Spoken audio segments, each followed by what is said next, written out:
We are looking at hope amid havoc. Resilient Igbo victims facing Boko Haram and herdsmen armed attacks. To explain a little, I am coming from that background in Nigeria. It is like a follow-up of what Dr. Simon just delivered. He focused on the northern part of Nigeria, then I am dealing on the southern part of Nigeria, the Igbo region mainly.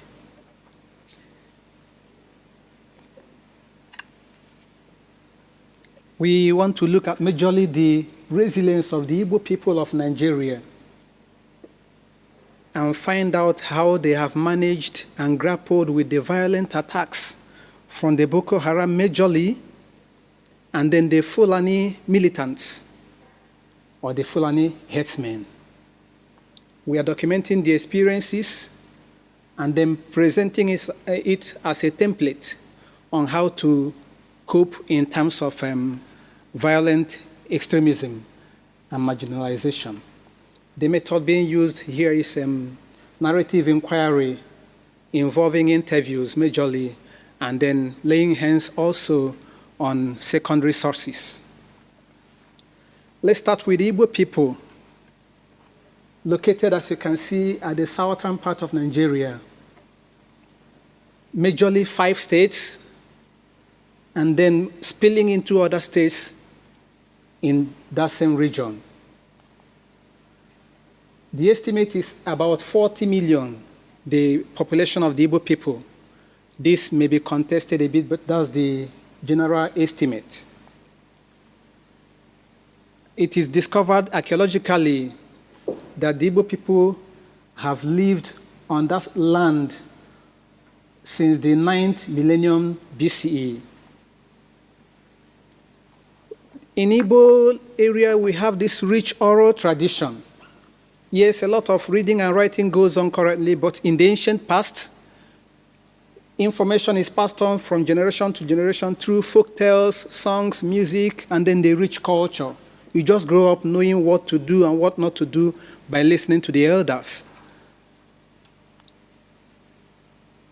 Then the Igbo people are also known for their entrepreneurial, they are really resilient in this angle. They do well in Nigeria. In fact, if you go to Nigeria, say this is an Igbo man, you are simply indirectly saying this is an entrepreneur. It is just what they are known for. They like to strive no matter where they find themselves. And this is part of why the attacks and marginalization are not really affecting them so much. There is even a saying that wherever you go in the world and you don't find an Igbo person, leave immediately because it is not safe. So to say, I am from Igbo and I think we are safe in this place. We have a notable Igbo people here and there, but I want to pick a very few people for time's sake. We have Chinua Achebe, the writer of Things Fall Apart and other books. We have Chimamanda Ngozi Adichie. We have the current President General of the World Trade Organization, Ngozi Okonjo-Iweala, Nnamdi Azikiwe, many other names. In Nigeria, many prominent people came up from the Igbo extraction. Time will fail us to talk about them. Nigeria also has a way of trying to suppress the Igbo region ever since the end of the Biafran War. It has been a move to make sure no Igbo rises again. Ever since that time till now, no Igbo person, even though one of the 3 major ethnic groups, no Igbo person has become the president of Nigeria. And it is systemic, and they have been pushing that agenda outside other moves. Even right from the end of the Civil War, no matter how much anybody had in the bank, you were given only 20 pounds to go with, and you forfeit the rest. A lot of abandoned properties, buildings, and lands belonging to Igbo people originally were termed abandoned, so that it will be easily disposed to whoever had the highest money for it. Time will fail us to keep going into the marginalization, both politically and otherwise. I want to go straight into the Boko Haram as their name is being pronounced, Jama'atu Ahis Sunnah Leader Awati Wal Jihad. It is better understood by those who speak Arabic. What we generally know is Boko Haram, meaning book or education, Western education is forbidden, because they thrive more in projecting the idea that anything Western education should not be focused on. They are into their main target is to push for Islamic State in Nigeria and beyond, and to impose Sharia law on in Nigeria. They are globally recognized as a terrorist organization. They have carried out several atrocities in Nigeria, as you can see on screen. Let me not bother mentioning them one by one. But the next stage, where even though these other ones, Igbos are also involved while they were in the north, majorly concerning what happened in 2013, several bombing attacks took place in a particular Igbo-operated bus station, and a lot of people were killed, over 100 people, many of them being traders who do their business within the area, and travelers. Many Igbos were also displaced. They ran from the northern Nigeria and came back to Igbo land. The Ohaneze Ndi Igbo, the umbrella body or the spokespeople for the Igbo people, have alleged that over 2,355 Igbo people have been killed due to Boko Haram and bandit attacks since 2015. Now the Fulani herdsmen or militants, they are spread across West Africa, and they have a lot of them are also in Nigeria. Primarily, their reasons for agitation and violent attacks focuses more on economic and political needs for survival. But secondarily, too, they have this Islamic ideology. Some of them are not Christians, but majority are Christians. And they also attack Christian communities majorly, take over lands, and occupy. For the Igbo people, the Boko Haram concentrated majorly towards the northern part of Nigeria. But the Fulani, as they keep moving with their cattle, they come down towards the southern part of Nigeria, attacking communities. They have killed a lot of people in Enugu State. The one in 2016 is termed Nimbo Massacre. 46 people were killed in a particular night. And then in Ehamufu, where I have personally served, they killed over 50 people, made people leave their home, their villages, and then they ran away to the neighboring communities. When we compare the two groups, both of them are responsible for large-scale violence, causing mass displacement and humanitarian crisis in Nigeria. Both groups carry firearms and weapons to attack. They use guerrilla tactics. They attack communities. Both the Boko Haram and Fulani militants are recognized internationally as terrorist organizations. In fact, the GTI labeled the Fulani in 2015 as the fourth terrorist, deadliest group in terrorism. Boko Haram had been in the list earlier before then. Fulani came up, overtaking them in 2015 record.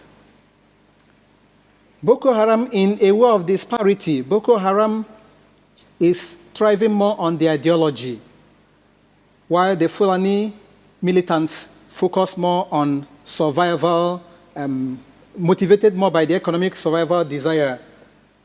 At the end of the day, you identify them by the ethnicity. Boko Haram is not majorly about the ethnicity, it is about the ideology. And these are the places where they differ.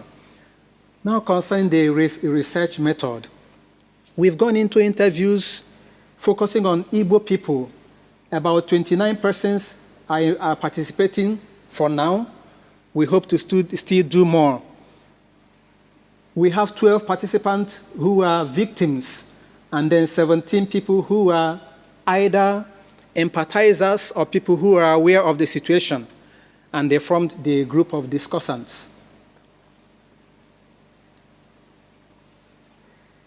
Using the narrative analysis, which goes in line with the narrative inquiry, we try to look at the narratives of the people involved, pick themes and patterns, pick excerpts, and then get our results from them, and then move on from there. The software being used is QDA Miner. Now looking straight at the results, we discovered that the Igbo people, despite the marginalization and attacks, have been resiliently moving on, forging ahead, believing that there will be hope. In fact, in Nigeria, there is this understanding that it will be better with time, and Igbos are at the forefront of it. One is their deep reliance on Chineke, that's God in Igbo. Now we are looking at religious attitudes and practices. These are the voices of some of the interviewed people. It is only God that can help us. Nobody cares if we die or survive. It is only God that can help us. Somebody was lamenting. Despite the situation, he understands that the hand of God is upon the people and they will be helped. Another source of coping and resilience is the attitude of gratitude. Surviving every form of violence or attack, people normally attribute it to the handiwork of God. God has helped us to survive, and we are thankful for it. I believe and remain grateful to God that none of my children died in the process. God can restore the land. That was the statement of one of them after running away to a neighboring community when their own village was attacked, and then returning back. Belief in sacredness of life. In fact, in Igbo land, this is one aspect we don't joke with. One God-given gift that you should not take is life. Mwafo made it clearer when he explained that Igbo Ocho is a term to mean murder. It is considered the deadliest sin in Igbo land. When it is committed, a lot of ritual processes would take place to cleanse the land. When you consider all this, you know that this is an area that should not be easily gone into, except when it is inevitable. Another source of resilience against radicalization is the idea of Ofo-Nogu. Ofo na Ogu simply means Ofo and Ogu. Na is just a conjunction. Ofoism has thrived in Igbo land. Ofo, as we can see in the picture, first of all, is a tree, a sacred tree in Igbo land and in most parts of Africa. But the tree is not like every other tree. It is revered wherever it is found. You don't just go to cut from the tree. The branches can break and fall on their own.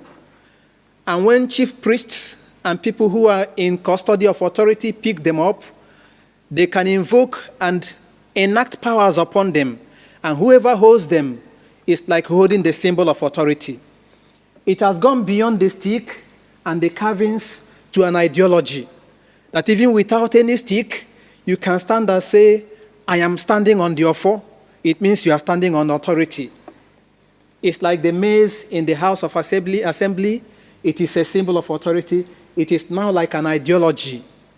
So when the Igbos say, I am holding on the Ofo, it means that whatever happening, I stand in authority. Ogu, which is also an attendant to Ofo, is a sign of innocence. When the two are put together, it means Ofo na Ogu. You are not the one causing the problem. The problem came to you, and naturally you will defeat because even the gods, the ancestors, and the Most High is on your side. It is used as a way of resolving conflicts. If you swear by the Ofo, it is believed that you are really going to be saying the truth. Even though currently things are evolving and changes are coming, but the idea of Ofoism, the way some put it, is still being believed and still being practiced in Igbo land. And through Ofoism, many believe that these people who are coming against us cannot defeat. We are not fighting them. And as a result, we are on a better stance spiritually to defeat. Like someone stated, we understand the potency of Ofonogo in vindicating the innocent. These beliefs often help individuals make sense of their suffering and find meaning in their experiences. That was what one of the respondents gave us in the focus group discussion. Socioeconomic resilience. We also discovered that the Igbo people thrive more and fight against radicalization using their prowess in the area of economy. In Nigeria, many of them are well-to-do. They came up from zero to almost making impact everywhere, dominating. They are then in different parts of Nigeria and beyond, and they are into business. In that angle, then, they don't relax whenever there are crises. They want to go back into making ends meet. Someone said, you know, when the eye cries, the nose also cries. The nose cries in solidarity. Some of our well-to-do people supported me financially. They saw my challenge as their collective responsibility. That alone gave me a sense of belonging. This is how they collectively help themselves. Though I'm not looking at the communal effort alone, but economically, anybody going down is supported. That is why you don't see internally displaced camps in Igbo land. Anybody who had a problem is taken in by some other community or people. Those who run away go to the neighboring communities. In the north, a lot of camps, but in the south, none at all, because they share and help themselves. Those who have help those who don't, and make them stand on their feet once again.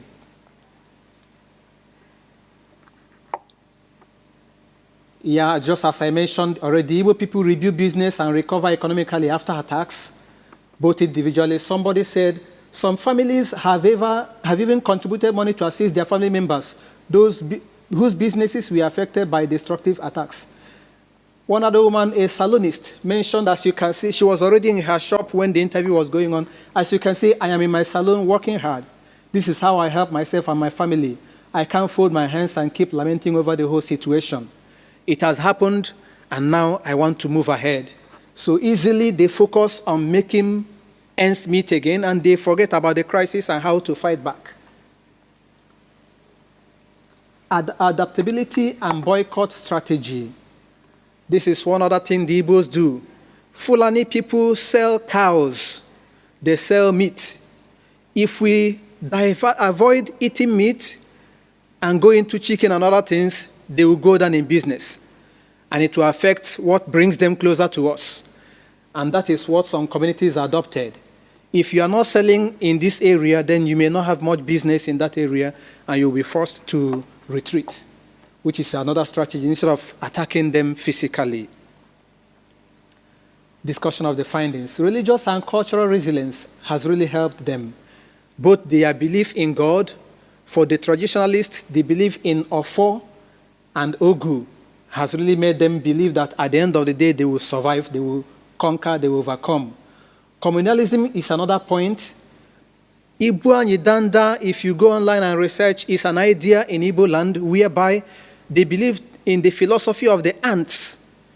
On their own, individually, they can't do much. Collectively, they lift heavy loads. It is one of the enshrined ideologies in Igbo land, and it makes them keep operating communally. As I came into Netherlands, the first point of call was to discover Igbo communities over here. A lot of them are here already, and it is a way of thriving. Economic adaptability is also there, which is what helps them overlook whatever tempting or alluring situation among the radicalized people. They are well to do on their own. They don't need to join any Islamist group to get money. And it is a way of being resilient against radicalization. In conclusion, the religious attitudes, cultural practices, and economic system of the Igbo people are not only essential for coping with trauma, but also act as significant resources in the fight against radicalization. These elements provide a framework for building individual and collective resilience, making it more difficult for extremist ideologies to take root in the community. One of the limitations is that we focused more on what the participant gave us, and we didn't go further yet into the research is still ongoing anyway. So I still encourage anyone who want to take up the research on how Igbo people, or more ways Igbo people cope and are resilient against radicalization. Thank you so much.